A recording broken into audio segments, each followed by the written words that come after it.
but I am happy for a defeat for Zionist, Islamophobic lobbies who tried to criticize him just because he identified as a Muslim.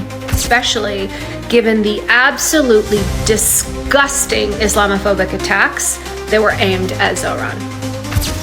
He was able to unite people on the grounds that there should be no more and there will be no more space held for anti-Semitism or Islamophobia, for people absolutely being trampled on by billionaires and the 1% who are hoarding so much of our country's wealth.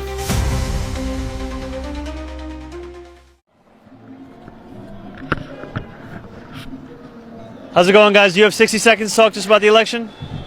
How you guys doing? Do you guys want to talk about the election for a minute? How you doing, boss? How's it going, sir? Excuse me, ma'am.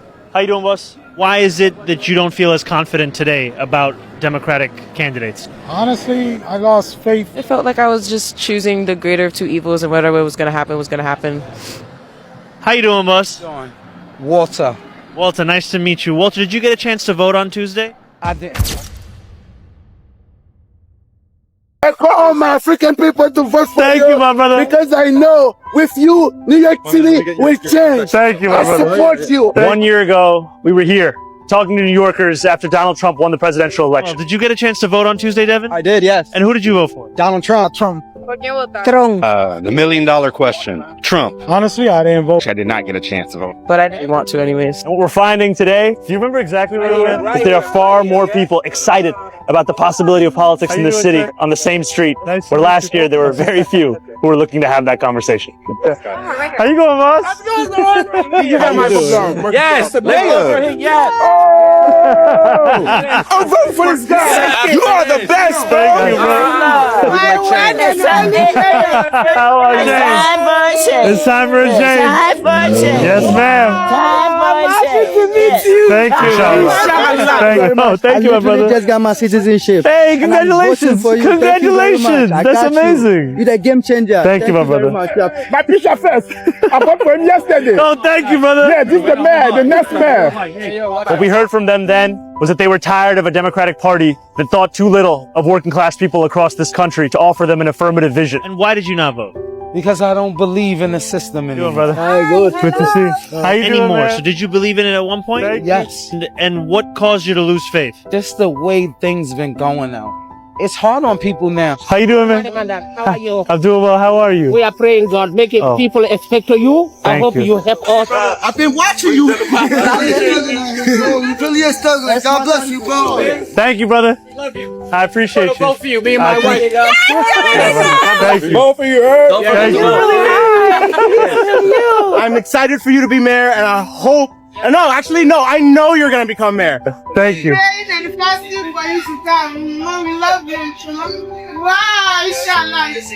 I actually want to introduce myself. My name is Zoran Mamdani. I'm going to be running for mayor next year. Wow. Yes, yes, sir. Wow. And I'm going to be running on that platform of making sure we keep the rent where it's at for rent-stabilized tenants, of making the buses free, making childcare reality. And it's a pleasure to meet you. You know you're already gonna win, so why are you walking around for? Come on, come on. You got to work every day for it. It's New York. Ain't nothing done.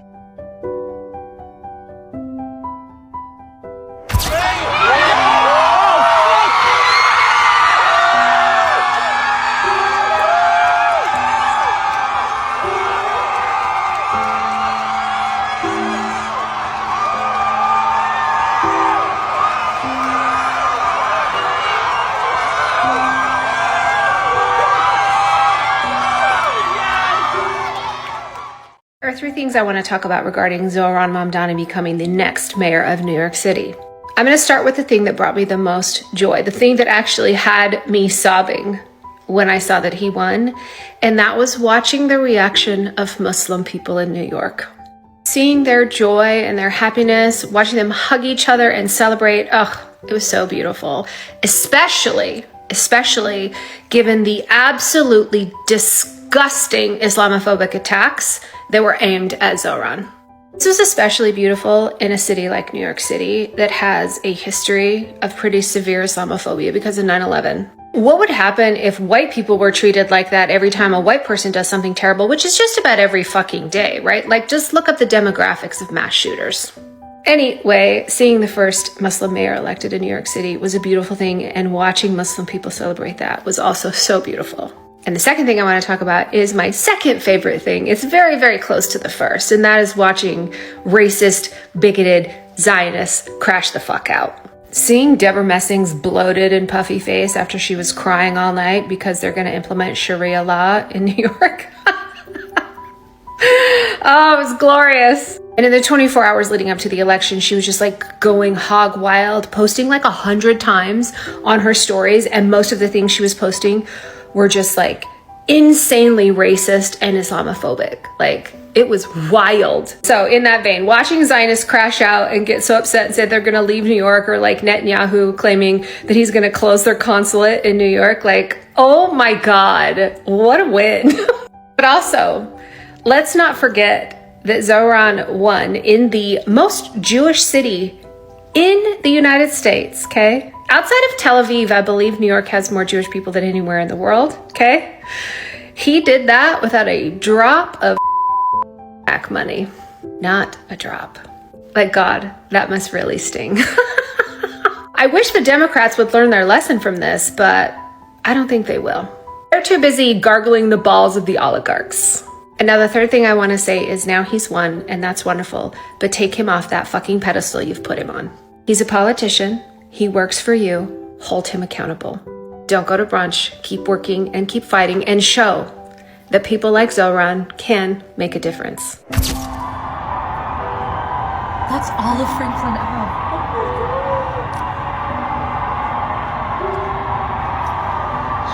Oh my God!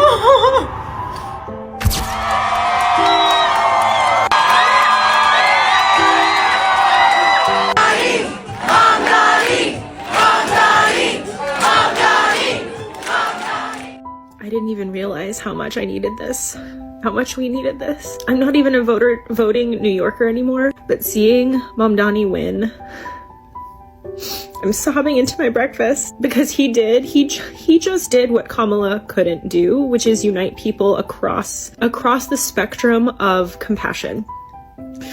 He was able to unite people on the grounds that there should be no more, and there will be no more space held for anti-Semitism, for Islamophobia, for people absolutely being trampled on by billionaires and the 1% who are hoarding so much of our country's wealth. But I think the floodgates that just released in my heart, seeing Mamdani win, tells me that I've been holding it a lot. So thank you to Mamdani and his team, and to everyone who voted for him. An historic victory that Zohran Mamdani had in New York. How should we as Muslims feel about it? Well, first and foremost, no matter what the politics are, we can never compromise on our principles.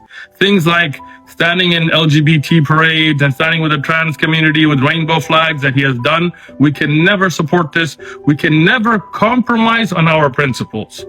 Whether he is Muslim or not, whatever the case may be. But I will say, I do not agree with his politics. I'm not a Democrat, and I'm sure as heck I'm not a socialist. I am a Muslim who believes in the Quran, who believes in the Sunnah. Having said that, I'm very happy today. Why? Because the city that was the epicenter of Islamophobia after 9/11 has a man who declares himself, who identifies himself as a Muslim, as the mayor. I'm not happy for a victory for Zohran Mamdani, but I am happy for a defeat for Zionist, Islamophobic lobbies who tried to criticize him just because he identified as a Muslim. This is a great day for Muslims and the future of America. So I'm going to be happy, but I'm never going to compromise my principles.